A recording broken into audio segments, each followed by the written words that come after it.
noite, neste lugar, nesta cidade, nesta nação, durante as Olimpíadas. Senhor, declaramos salvação de vidas, declaramos o mover do Teu Espírito em toda a terra, profetizamos a glória do Senhor, o reino de Deus sobre a nossa casa, sobre a nossa família, e bendizemos o nome do Senhor nessa noite. Te adoramos, te adoramos, te adoramos, te adoramos, e nos enchemos da Tua presença em nome de Jesus. Quantos estão cheios do Espírito Santo? Eu glória a Deus, aplauda ao Senhor nessa noite. Aleluia! Você pode se assentar na presença do Senhor, do Deus vivo. Cumprimente quem está do seu lado com a graça e a paz do Senhor Jesus.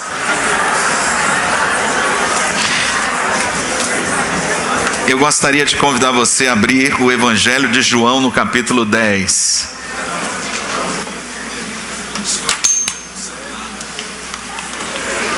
Glória a Deus.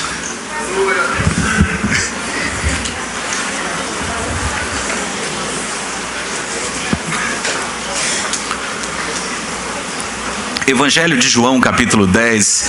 Graça e paz de Jesus. Seja bem-vindo, seja bem-vinda à família da graça, a casa de Deus, a casa do Pai, o lugar onde nos ajuntamos todos os domingos, primeiro dia da semana, nos reunimos para adorar e bendizer o nome do Senhor. E você é muito bem-vindo, muito bem-vinda em nome de Jesus. Obrigado por sua presença.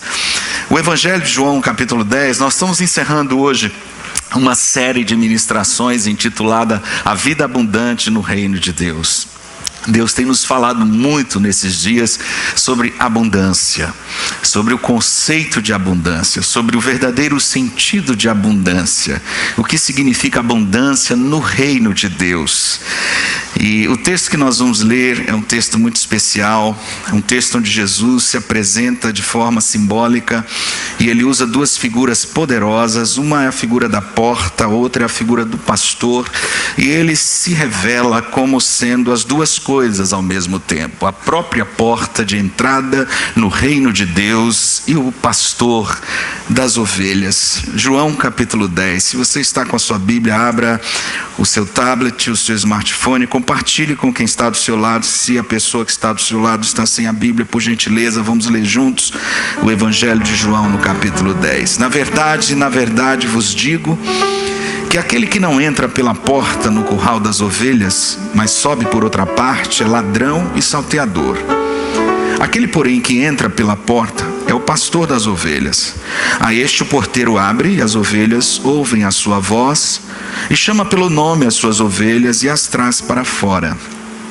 E quando tira para fora as suas ovelhas, vai adiante delas, e as ovelhas o seguem, porque conhecem a sua voz, mas de modo nenhum seguirão o estranho, antes fugirão dele, porque não conhecem a voz dos estranhos.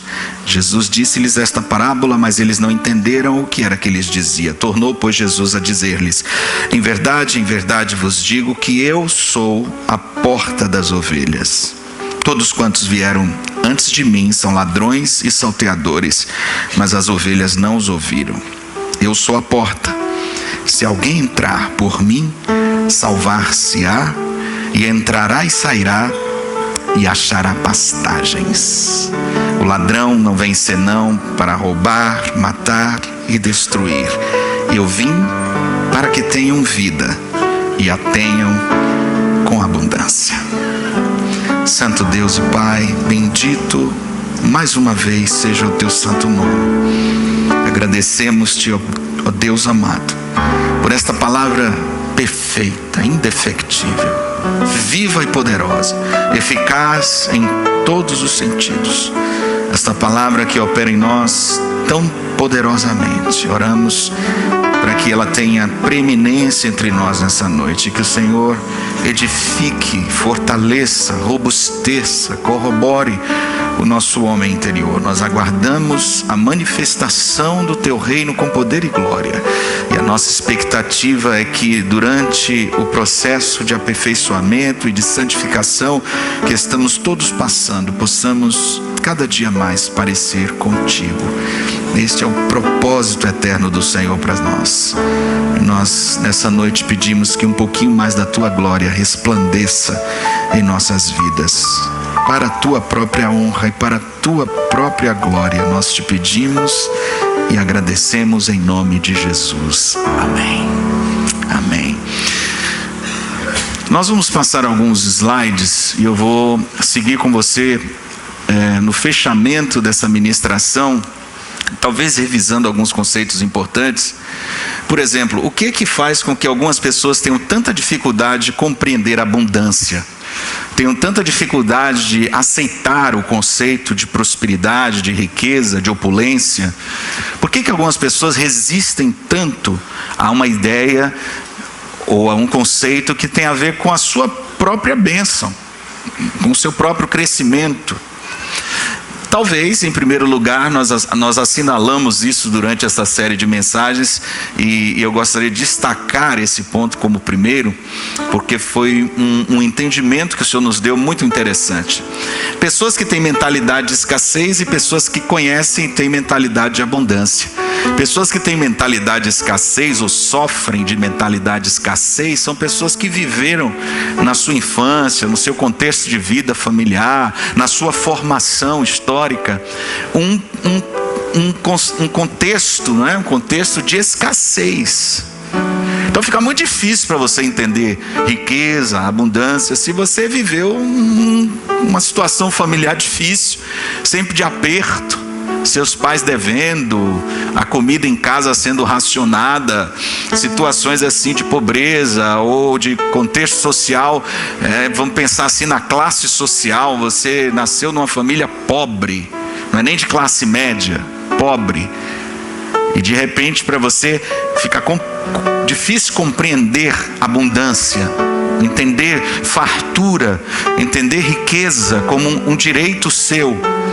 E isso aqui é muito, muito sintomático, porque para algumas pessoas a questão da escassez se torna um karma. É como aquele contexto das classes, das castas na Índia.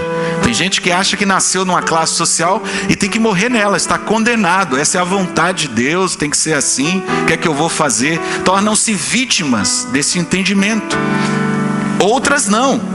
Outras rompem com esses paradigmas, e nós conhecemos tantas e tantas histórias de superação, de gente que deu certo, de gente que deu a volta por cima, de gente que ultrapassou todos os índices de probabilidades, não é? Aquelas coisas que as pessoas tinha tudo para dar errado, tinha tudo para não ser nada, tinha tudo para viver uma vida miserável, tinha tudo para ser bandido, tinha tudo para dar errado, e de repente você vê essa pessoa romper todos esses paradigmas, todas essas imposições, todos esses condicionamentos, e viver uma vida abençoada, prosperar, crescer, progredir na vida, avançar nos níveis sociais, nos estratos sociais.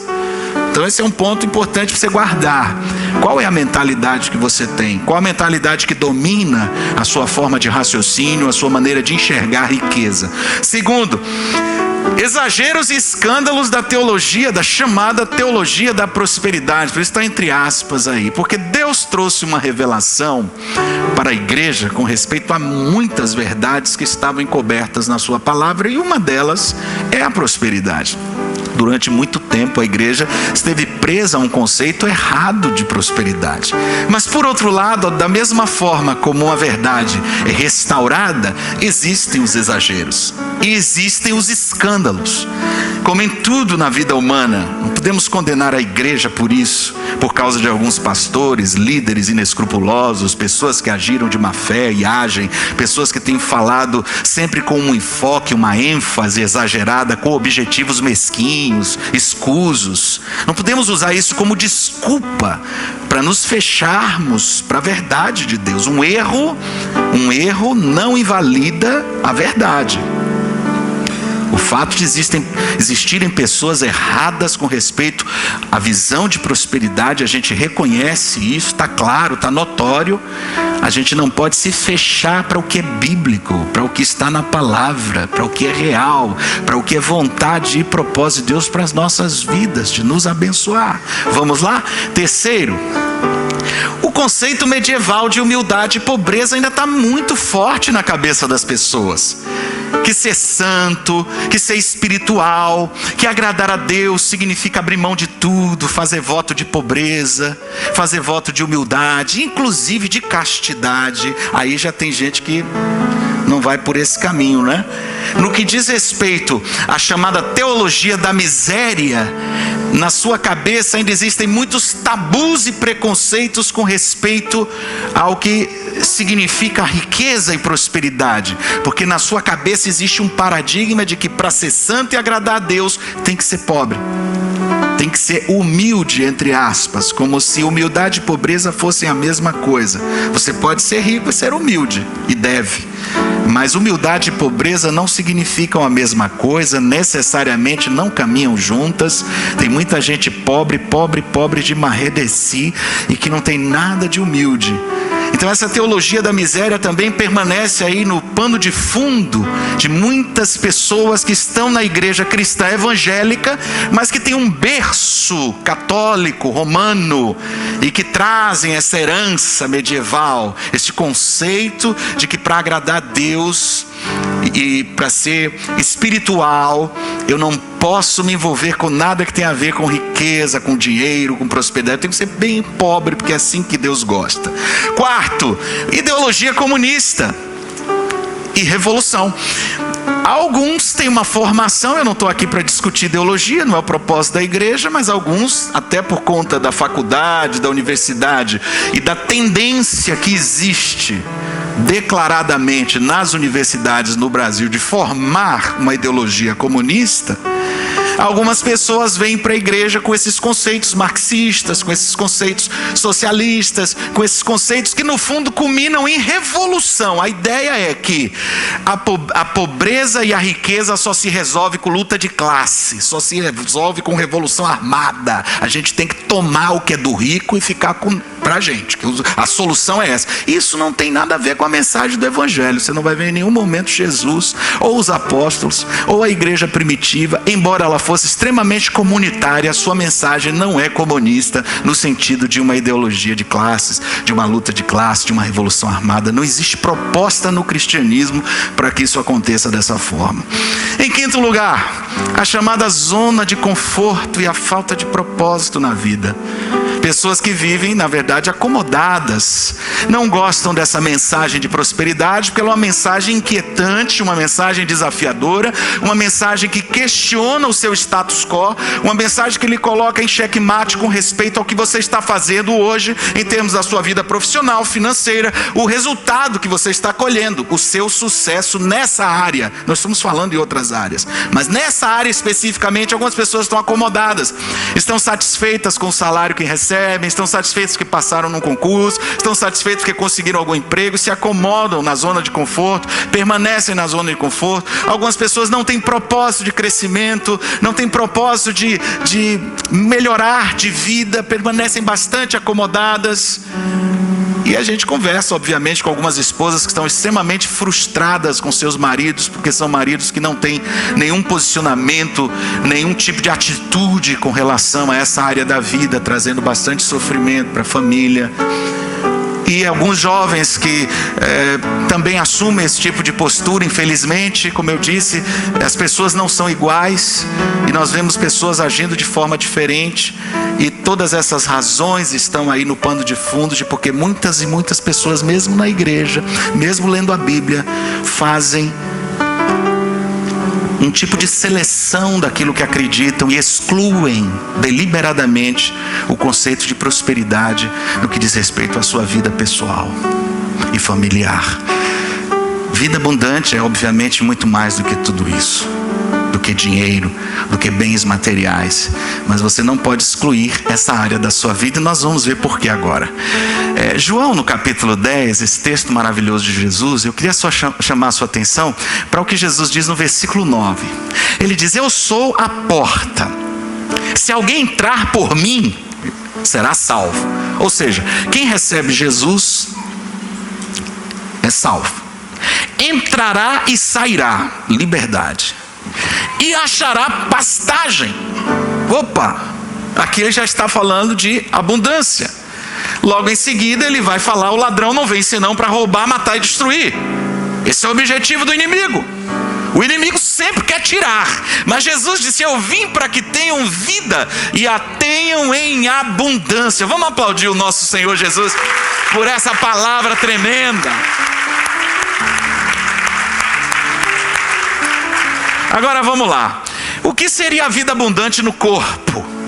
Vamos pensar no ser humano como tripartite, o homem constituído de corpo, alma e espírito, e que a vida abundante seja toda a riqueza que Deus tem na sua palavra, todas as promessas que Deus tem. Vamos imaginar esse vaso aí cheio de moedas de ouro, representando, simbolizando riqueza, opulência do que Deus tem para nós com relação ao nosso corpo, essa área da nossa vida. Vamos lá. Provisão financeira. Quantos concordam que abundância no que diz respeito ao sentido material, estou falando do aspecto material da vida, tem a ver com provisão financeira? Amém? Provisão financeira. Bênção de Deus na área das finanças, na área do dinheiro. Você pode até não fazer oração a Deus por isso, você pode até não se preocupar com isso, até você passar por um problema nessa área. Até você entrar aqui na igreja desempregado, ou se você está com um negócio e não está dando certo, você está passando por uma dificuldade, um aperto, se endividou, você entrou numa ciranda financeira qualquer, você está precisando desesperadamente de um milagre nessa área, aí você entra aqui e você fica esperando de Deus uma palavra nessa área da sua vida, porque esse é o problema que você está enfrentando. Segundo, saúde. Quantos concordam que com relação ao corpo, bênção de abundância seria saúde, uma vida saudável? Amém? Será que Deus tem promessa de saúde para a gente? Quantas e quantas vezes na palavra Deus fala de provisão financeira e fala de saúde, cura de enfermidades? Você pode estar tranquilo aí porque você não tem nenhuma doença, mas entra aqui um dia doente, entra com um diagnóstico e você começa a dar um valor tremendo, extraordinário a essa área da sua vida. E você fica na expectativa de que Deus seja o Deus da resposta para esse problema que você está enfrentando. É ou não é?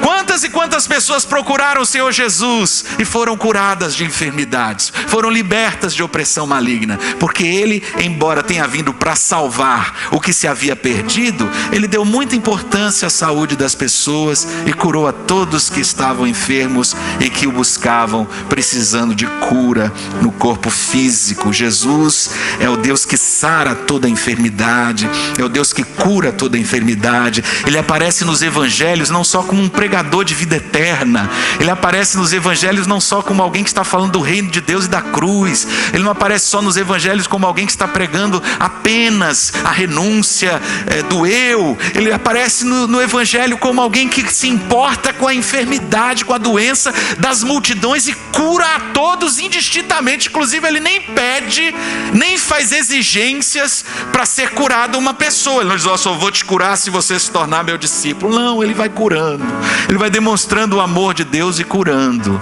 Alguns são agradecidos e se tornam discípulos, outros não estão nem aí, vão embora e nem voltam para agradecer, para dizer obrigado, Senhor. Isso está nos evangelhos, tá? Segurança. Quantos concordam que um outro item que diz respeito a uma vida abundante, abençoada em termos do corpo e da vida material, tem a ver com segurança? Amém? Salmo 91.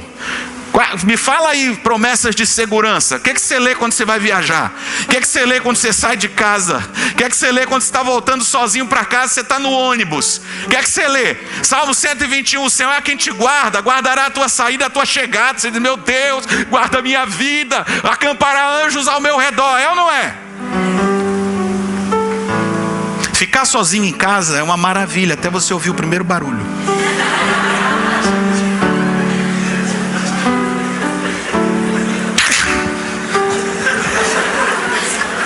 Senhor. Viajar de avião é ótimo, exceto na decolagem e no pouso. Dois momentos que todo mundo vira crente, né? Segurança. Quantas promessas de segurança nós temos? Por que Deus promete essas coisas? Deus poderia dizer: gente, não se importem com isso não. Vocês estão morrendo, vocês estão na glória. Vocês já têm Jesus. Para que ficar com medo? Fica tranquilo. Promessas de segurança. Vitória. Quantas promessas de vitória nós temos na Bíblia, inclusive de Deus derrotar os nossos inimigos. Você fica tranquilo, você não está nem aí, até você ter uma causa na justiça, até você estar numa situação em que você precisa da vitória do Senhor, um concurso, alguma coisa que você está passando por uma luta, que você está sofrendo algum tipo de opressão, de afronta. Aí você vem para a igreja e você louva a Deus pela sua vitória, e você espera na vitória do Senhor, porque você sabe que o cavalo ele é vão na batalha, mas quem dá a vitória é o Senhor, porque a Ele pertence a vitória. Ele é o Senhor dos exércitos, o nome dele é Jeová Sabaote, o Deus que guerreia, que peleja por mim e por você. Aleluia! Agora, isso aqui, se a gente olhasse somente nesse sentido, fica parecendo programa político, né? Olha, vamos trazer provisão financeira, saúde, segurança, educação e vitória. Essa é a minha plataforma para 2016, por favor, votem em mim. Então fica uma coisa assim que é interessante, que atrai as pessoas, porque está dizendo respeito apenas às coisas desta vida, deste mundo. E aí que começa o problema, quando de repente a igreja se torna somente isso aí. Mas vamos um pouquinho mais para frente. E a alma? E a alma? Como fica a minha alma? Quantas dificuldades eu passo, quantas lutas eu enfrento na minha alma. E a Bíblia é um manual de psicologia. Quando lemos os salmos, quando começamos a mergulhar na profundidade da sabedoria e do conhecimento de Deus, não há como não perceber que essa vida abundante que Deus promete na sua palavra alcança não somente o meu corpo físico, mas também a minha psique, a minha alma. Olha que áreas, vamos um pouquinho mais para frente aí. Quantas vezes lemos as promessas de paz do Senhor? Paz. Jesus disse que nos deu a sua paz e que o mundo não pode receber essa paz. Esta é uma paz que só conhece quem tem o Senhor. Esta paz é uma paz abundante em todos os sentidos na minha vida e na sua vida. É uma paz que domina os meus pensamentos e os meus sentimentos. Em Filipenses 4, 6 e 7, a palavra do Senhor diz: não andeis ansiosos por coisa alguma. E a ansiedade é ou não é o problema do ser humano moderno? O que tem levado as pessoas às clínicas psiquiátricas, aos consultórios psicológicos. Por quê? Porque as pessoas vivem sem paz, porque elas não conseguem entender a paz, porque elas não conseguem desfrutar de paz. E paz no conceito bíblico não significa de forma alguma ausência de guerra, ausência de problemas. Paz no meio da guerra, paz no meio do caos. A paz de Deus, que excede a todo entendimento, guardará os seus pensamentos e os seus sentimentos em Cristo Jesus. A sua mente está fechada, o seu corpo está fechado e a sua cabeça está fechada também. Quem faz isso é o Senhor. Terreiro nenhum vai te dar essa paz. Só o Senhor Jesus, o príncipe da paz, pode, com a autoridade que emana do trono da graça de Deus, liberar paz ao meu e ao seu coração. Paz com Deus, paz com os homens, paz uns com os outros, paz aqui dentro, paz na alma, paz na consciência, alegria. Para que coisa mais curadora do que a alegria de Deus? A alegria do Senhor é a nossa. Quantas promessas de alegria a minha alma tem na palavra do Senhor. Jesus chega a dizer que o meu gozo seria completo, ou seja, alegria abundante, alegria no Espírito, alegria plena, alegria que vem pelo Espírito de Deus, como fruto do Espírito de Deus na minha alma, alegria que me leva a cantar, que me leva a celebrar, que me leva a louvar, a adorar o Senhor.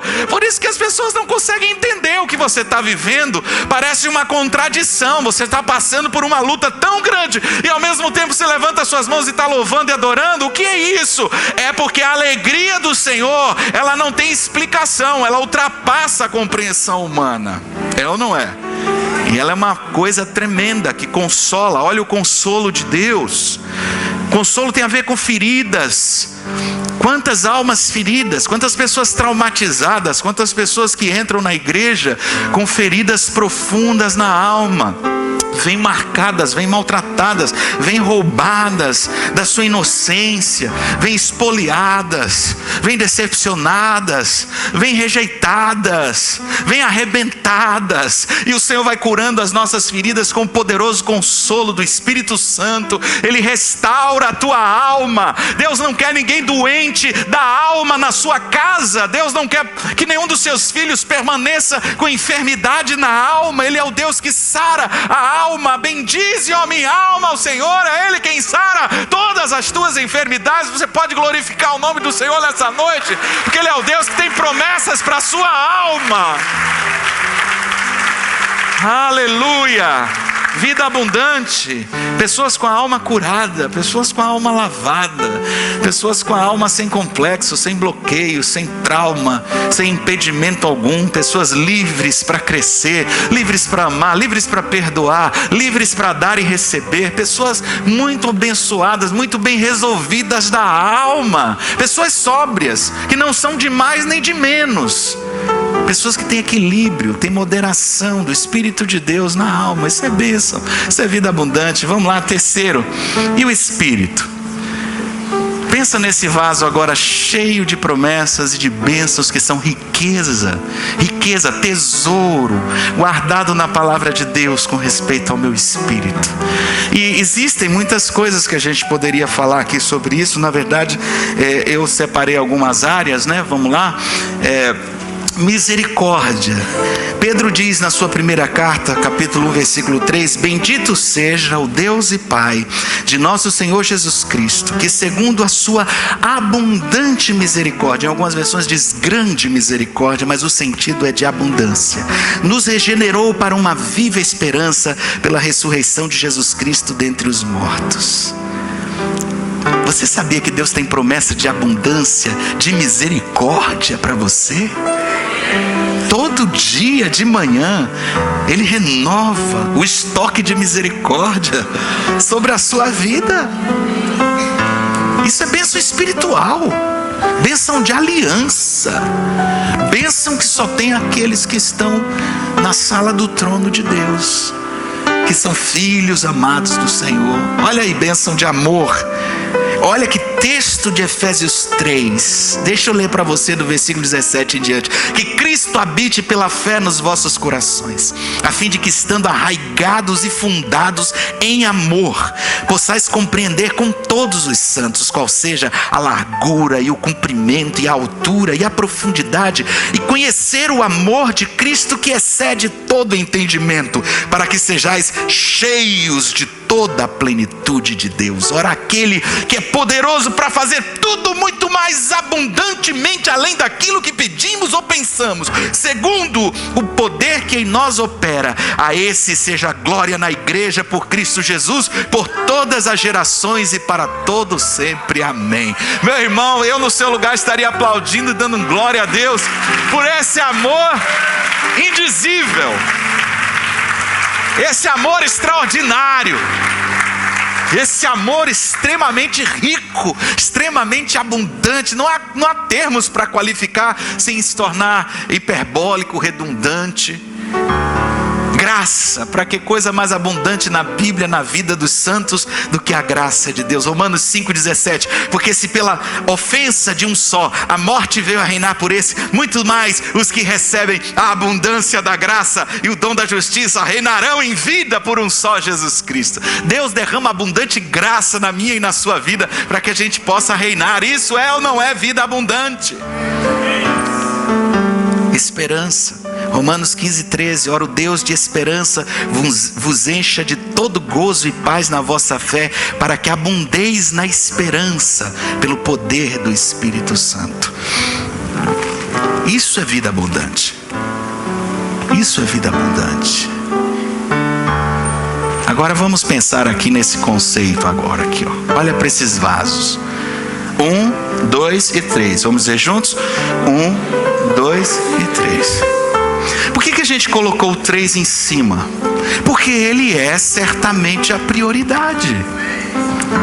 É a vida espiritual, é a vida eterna, é a vida que começou agora e que se estenderá por toda a eternidade. É a obra de Cristo em nós, é a ressurreição e a vida, é o novo nascimento, é a regeneração, é a santificação e por fim a glorificação. Mas enquanto estamos aqui, Deus nos presenteou com abundância também nas áreas 1 e 2. E por que alguém iria querer ficar sem uma destas áreas? Eu queria propor uma parábola para você. É semelhante a 2 homens. É semelhante, na verdade, a 3 homens, vamos pensar assim, que abriram a porta da sua casa e encontraram 2 sacos de bênçãos, bênçãos espirituais e bênçãos materiais. O primeiro pegou o saco de bênçãos espirituais, levou para dentro de casa e disse assim: eu vou morrer pobre, mas eu tenho certeza que eu estou indo para o céu. Fechou a porta. O outro pegou o saco de bênçãos materiais, levou para dentro de casa e disse: eu posso até não ir para o céu, mas eu vou ser rico e vou ter tudo nessa vida. Fechou a porta de casa. O terceiro pegou o saco de bênçãos espirituais e de bênçãos materiais e foi mais rico que os outros 2. Seria semelhante também a 2 homens que ganharam um prêmio através de um site da internet, de um apartamento, cada um deles. E eles entraram nesse apartamento. E o primeiro deles entrou no apartamento, o apartamento todo básico. Ele ficou feliz da vida, porque afinal de contas foi um prêmio. E ele então foi visitar o vizinho, o amigo que tinha ganho um apartamento também. E quando ele entrou lá, encontrou o apartamento todo mobiliado com as coisas mais luxuosas. Tudo que você imaginar de primeira, na cozinha, na sala, nos quartos, tudo com ar-condicionado, com porcelanato, todo mobiliado, com móveis de primeira. E ele ficou indignado e foi reclamar com a empresa e disse: por que eu ganhei o mesmo prêmio e o meu vizinho teve o apartamento dele todo mobiliado? Então o pessoal da empresa entrou em contato com ele e disse: meu senhor, a questão é o seguinte: nas letras miúdas do contrato, o senhor não leu, o senhor tinha que preencher e solicitar tudo que o senhor quisesse que nós colocássemos no seu apartamento, e o senhor teria ganho do mesmo jeito. O nosso compromisso é lhe garantir o básico. A questão da sofisticação tem a ver com as suas solicitações. E o Senhor, infelizmente, não pediu.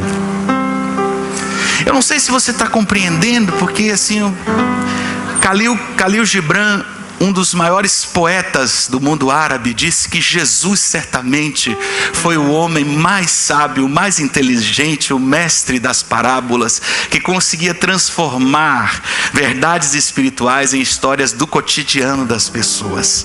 E eu estou muito longe da sabedoria do Senhor, mas eu me esforcei para tentar trazer essa adequação para você compreender hoje à noite aqui o que poderia significar toda esta riqueza que nós temos e por que, em nome dos céus, alguém iria abrir mão de qualquer uma delas.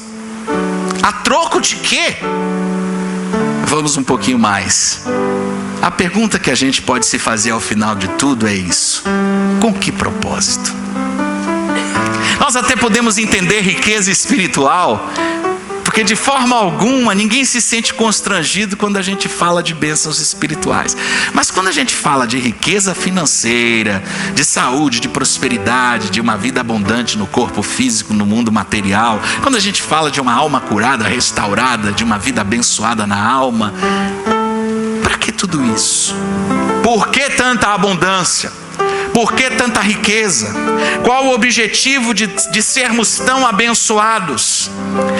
E a resposta que a palavra de Deus nos dá é para que nós estejamos abundando em todas as coisas boas. Ou seja, que esta abundância de Deus na minha e na sua vida promova a abundância de frutos, promova a abundância de serviço, promova a abundância de boas obras, promova a abundância de manifestação da glória de Deus na vida dos outros. Isso tudo não é para você apenas. Isso é para que você seja um canal de Deus na vida de outros. Segundo aos Coríntios 8:7. Ora, assim como abundais em tudo, em fé, em palavra, em ciência, em todo zelo, no vosso amor para conosco, vede que também abundeis nesta graça. Que graça Paulo está falando? De semear, de ofertar no ministério dele para a obra de missões. Segundo aos Coríntios 9:8. E Deus é poderoso para fazer abundar em vós toda a graça, a fim de que, tendo sempre em tudo toda a suficiência, abundeis em toda boa obra. Então Deus nos dá para que sejamos abundantes nas coisas boas, para que sejamos abundantes nas boas obras. Colossenses 2:7. Arraigados e edificados nele e confirmados na fé, assim como fostes ensinados, abundando em ações de graças. Então tudo que Deus faz de abundante na minha e na sua vida é para que nos tornemos abundantes no reino dele e para a glória dele. Você pode aplaudir o Senhor por isso?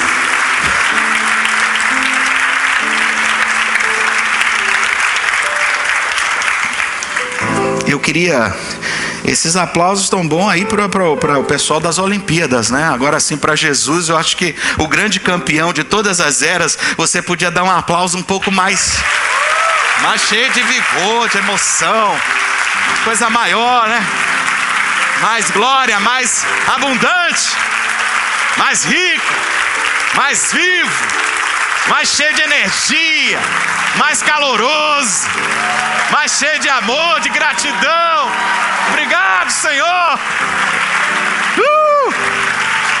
Glória a Deus. Levante a sua mão direita.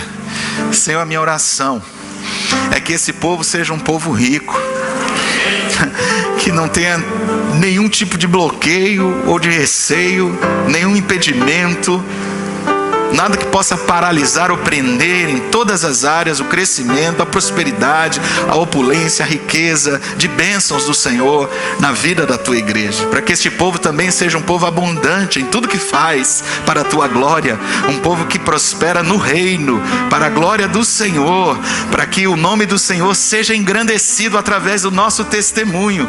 Nós todos passamos por dificuldades e lutas, nós todos passamos por provas, nós todos atravessamos desertos, e a tua palavra não esconde que homens e mulheres de Deus passaram pelas mesmas lutas.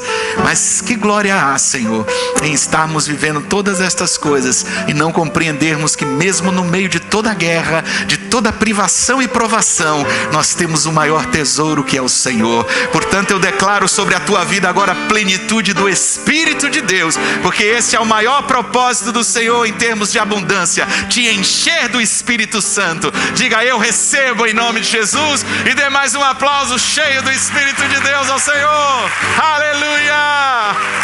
Obrigado, Senhor. Obrigado, Jesus. Obrigado, Jesus. Mas quem quer dinheiro?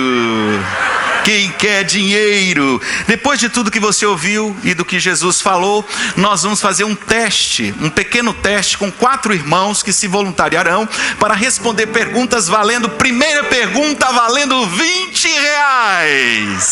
R$20. Quer testar, minha irmã? Olha a pergunta para ver se você tem condição de responder. Se uma ovelha está com fome, o que ela deve fazer? Pesquisar no Google? Letra A. Letra B, ligar para o chinês delivery? Letra C, berrar, para o pastor ouvir, obviamente. Letra D, se jogar do penhasco. Qual seria a resposta? Ajuda dos universitários. Qual seria a resposta? C, letra C, berrar. Está certa a resposta. Ganhou R$20. Dê glória a Deus. Ô, gente, vamos aplaudir. Ele ganhou R$20, porra. Segunda pergunta valendo R$20. Vamos ver quem tem coragem. Não vale olhar não, por favor. Vamos lá. Você, rapaz, você tem cara de inteligente. E aí a pergunta é o seguinte: o que melhor descreve a inteligência de uma ovelha? Topo da cadeia alimentar. Candidata a gênio da sociedade. Letra C, esperta como uma raposa. Letra D, cabeça de algodão. Letra D? Letra D? Sim ou não? Sim. Letra D, está certa a resposta! Ganhou R$20. Parabéns, parabéns. R$20. Valendo R$20. Terceira pergunta, quem vai? Ah, você, meu irmão, com esse óculos de intelectual, inteligente. O que uma ovelha faz para se refrescar nos dias quentes de verão? Letra A, visita o pet shop. Letra B, usa roupas leves e bebe limonada. Letra C, conta com o pastor para ser tosada. Letra D, liga o ar condicionado. Resposta? Supletivo. Letra C está certa a resposta. Ganhou R$20. Aleluia. E agora, valendo R$50. Alguém que venha correndo aqui na frente. Não mostra 4 ainda não, hein? Alguém que tenha coragem, vem aqui na frente. Vem cá. Você já sentiu? Aê, garoto! Rapaz, esse é corajoso, hein? Vamos lá. Pergunta número 4. Produção. Não veio a 4? Não é possível. Está repreendido. Isso é obra do maligno. Calma aí. Então você fica aí que eu vou aí já. Atenção. Todo mundo, clima de suspense. Todo mundo na preparação. Vamos lá, maestro. Ao som de I Will Survive.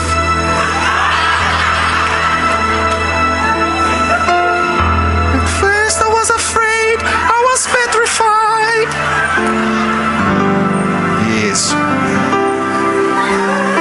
Está preparado? O coração está batendo acelerado. Rapaz, olha isso. Pergunta número 4, valendo R$50. Se uma ovelha se afasta do rebanho, ela, letra A, para e pergunta a alguém como chegar de volta ao curral, caso não seja macho, porque macho não gosta de perguntar nada a ninguém. Letra B, acha um lobo, mata e come. Letra C, compra o seu próprio curral. Letra D, provavelmente morrerá por causa dos predadores. Letra D, está certa a resposta! Nem ele acreditou. Ele falou, letra D. Ah, tá certo? Eu creio que sim. Leva R$50. Pela fé. Um voto pela fé.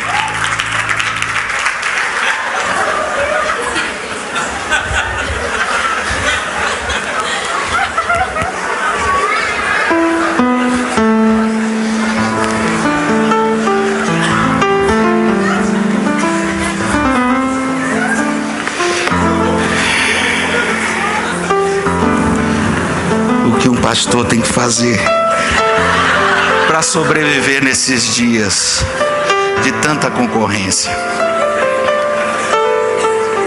Vocês que foram os ganhadores, por favor, ao final me procurem lá na porta, porque eu tive que fazer essa demonstração. Mas agora pensa um pouquinho assim, você recebeu tudo isso que você recebeu hoje à noite e ainda ganhou dinheiro, hein? R$50. Aí a pessoa diz assim, agora você vai ter que me devolver. Aí você, caramba, já estava feliz, já estava fazendo conta. Porque, na verdade, todos nós gostamos muito de receber.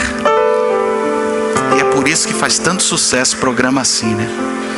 Todos nós gostamos de receber. Nós temos muita dificuldade em dar. E a palavra do reino diz que vida abundante é vida generosa. E que mais bem-aventurada coisa é dar do que receber. Agora você está entendendo. Tudo o que Deus tem feito na sua vida é para que você possa abençoar a outros. Eu queria pedir a vocês 4 que receberam essa bênção muito grande, que fizessem uma coisa voluntária agora, se vocês sentirem de Deus, que era sair do seu lugar com esse valor e abençoar alguém que você não conhece. Deixar o Espírito de Deus te usar, andar por esse auditório, olhando o rosto das pessoas e entregar a alguém essa bênção em nome de Jesus. Senão o negócio vai ficar muito Silvio Santos aqui, Jesus não vai gostar disso, né? E isso é uma coisa que eu nunca vi em programa do Silvio Santos, né? Se você quiser, né? Agora você que recebeu, vem cá, traz aqui em nome de Jesus, coloca aqui. Gente, eu queria orar com você nessa noite, para o Senhor te abençoar nessas 3 áreas. Eu não sei como você entrou aqui. Talvez sua vida financeira, pessoal, esteja tão boa que suas preocupações nesse momento imediatas não tem nada a ver com prosperidade, com saúde. Você entrou com muita vontade de crescer espiritualmente. Mas talvez você esteja com alguma dificuldade, ela é legítima, tá? E eu gostaria de orar ao mesmo Jesus que curou enfermidades físicas, ao mesmo Jesus que cura ainda enfermidades emocionais. Eu queria orar ao mesmo Jesus que tem bênçãos de toda sorte para te abençoar, para nos abençoar nessa noite. Fique de pé, por favor, em nome de Jesus. Eu gostaria de orar com você, para que esse momento possa ser um momento de riqueza na minha e na sua vida.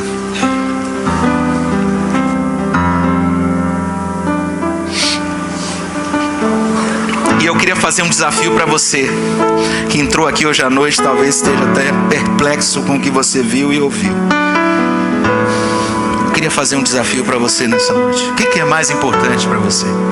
Sair daqui hoje à noite curado, abençoado financeiramente, ou sair com a certeza da salvação? Se você ainda não tem essa certeza, se você nunca entregou sua vida a Jesus, se você nunca confessou Jesus publicamente, se você nunca recebeu a Jesus como seu Senhor e Salvador e quer fazer isso nessa noite, queria te convidar a tomar essa decisão hoje à noite aqui, enquanto nós estamos orando.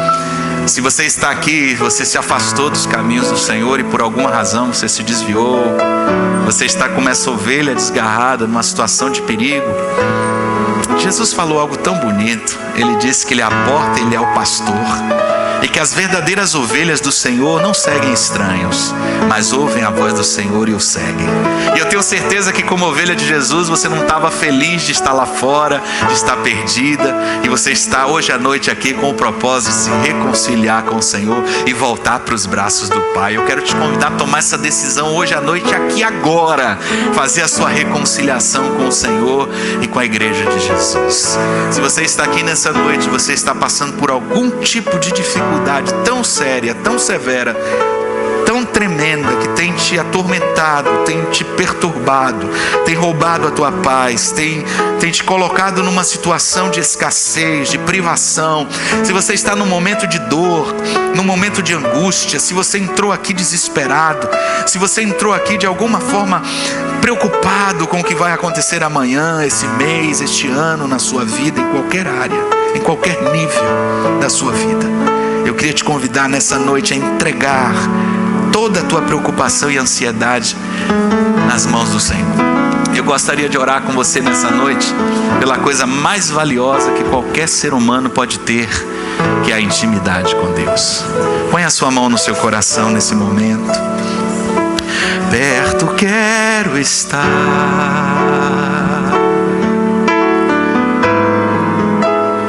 junto aos teus pés,